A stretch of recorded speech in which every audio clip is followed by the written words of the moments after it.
have the Parsha of the week. It's the Parsha that will explain to us finally what's the real reason why we were 40 years in the wilderness, meaning from Egypt to Israel, why it took us so long to make it. And the reason is very clear.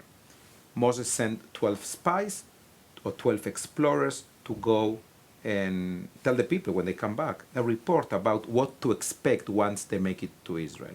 And they say, we find people armed and cities fortified and they look like giants. And let me tell you, it's proved by archaeology that this is exactly true what they find.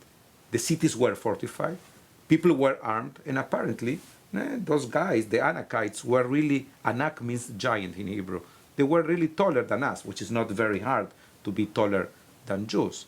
But what got my attention, and rabbis before me, is the following. And the description of the spy is this. And we look like grasshoppers to ourselves, and so we must have looked to them. It's perfect. Again, and we look like grasshoppers to ourselves, and so we must have looked to them. So the rabbis asked this following question. Okay, you had the image of yourself, your self-image, like you are a nothing, like you are a grasshopper. How do you know?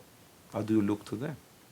How can you know how you looked in front of your neighbor, in front of your friend, in front of your spouse, in front of your date? We don't know. What we know is what's our self-esteem, what's the self-image that we have about ourselves. And let me tell you that I've learned a time ago that the way we view ourselves will have an impact on everything we do. And if I can share with you one small little piece of advice for this weekend, for this Shabbat, is think about all the wonderful things you already accomplished in life. Because everything you did wrong, it's already stuck there and sometimes here. But all your accomplishment, everything you really are, this is the weekend to think about everything you accomplished and never allow anybody to look at yourself like a grasshopper.